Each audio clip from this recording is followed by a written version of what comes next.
Bonsoir à tous. Dans l'actualité ce soir, un nouvel attentat en Tunisie, au cœur de France. La confirmation du procureur Molins, Abdelhamid Abaoud et son complice mort à Saint-Denis. Projetez bien un autre attentat suicide le 18 ou 19 de Vladimir Poutine. La Turquie a abattu un bombardier russe accusé d'avoir violé son espace aérien lors de raids en Syrie.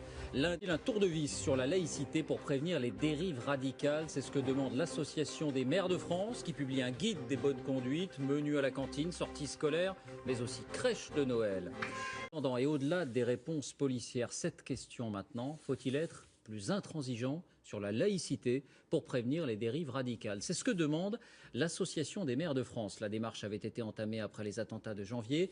L'AMF publie un guide des bonnes conduites, pas de menu de substitution à la cantine, pas de signes religieux lors des sorties scolaires, mais aussi l'interdiction des crèches de Noël dans les halls des mairies. Le débat est relancé. Florence Bouquilla, Idriss Attia.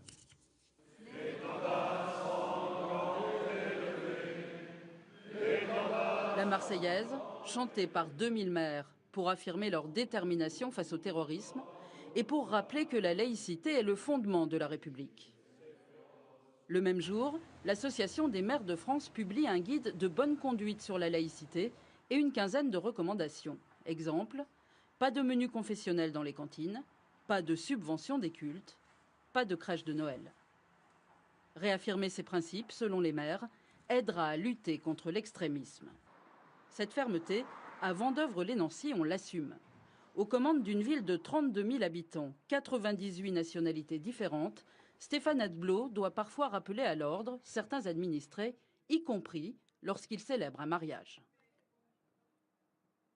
Le mariage est célébré par le maire, selon les règles, en rappelant les articles. Et s'il y a une tentative ou une tentation de faire une référence à quelque chose de religieux dans une prière ou autre, je stoppe tout de suite et j'arrête. Dans les bâtiments publics, le règlement intérieur rappelle les principes de laïcité. Et lorsque le maire loue une salle municipale à une association, il est très vigilant.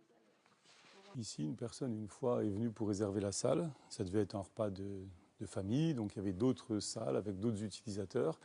Et cette personne avait une fois sorti un tapis, voulait faire une prière. Donc tout de suite, on lui a dit c'est impossible, on stoppe l'activité. Cette fermeté n'est pas partagée par tous les élus. Sarcelles, 80 nationalités, 60 000 habitants, des églises, des mosquées, des synagogues et un maire adepte d'une laïcité moins stricte et qui assume. Plusieurs fois par an, il prête ce gymnase aux communautés musulmanes ou juives. Si on devait appliquer la règle stricte de la laïcité, cette tolérance se prête 2-3 fois par an à des moments exceptionnels d'équipement public pour l'exercice de faits religieux devrait être complètement proscrit. Je dirais donc aux musulmans, aux juifs, aux catholiques de Sarcelles, je ne peux plus rien faire pour vous. Et donc, ils me diraient, mais comment on fait? Priez dans la rue, priez par terre, c'est votre problème, c'est plus le mien. Autre décision, dans les écoles de Sarcelles, les enfants ont le choix entre 3 menus, standard, sans porc et même sans viande du tout. Ça va? Bien.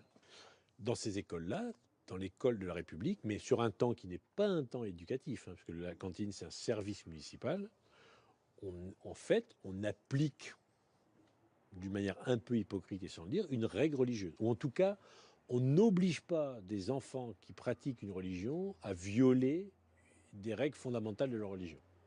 Alors quel modèle suivre? Celui d'une laïcité stricte ou plus souple? Pour les tenants d'une laïcité inflexible, on ne doit pas transiger. La laïcité, c'est ce qui nous permet de faire bloc. C'est ce qui nous permet de se reconnaître. On peut être socialiste, libéraux, conservateurs, progressistes et en désaccord sur beaucoup de choses, mais ce qui fait qu'ensemble, on est absolument prêt à faire front à une attaque djihadiste, cléricale, islamiste, c'est qu'on est laïque et qu'on défend la laïcité. Mais pour cette spécialiste de la religion, la laïcité doit être plus ouverte. Il faut quand même faire évoluer. Dans une France qui est très diverse, qu'on le veuille ou non, on a plus intérêt à jouer l'ouverture et à justement comprendre les problématiques des communautés plutôt qu'à rentrer dans des logiques clivantes et à inciter les gens à sombrer dans une forme de communautarisme ou d'entre-soi. Selon les dernières études, une grande majorité de Français est favorable à une laïcité stricte et souhaite que la religion reste cantonnée à l'espace privé. Chacun se fera son idée. Et avec ces attentats, est-ce qu'ils révèlent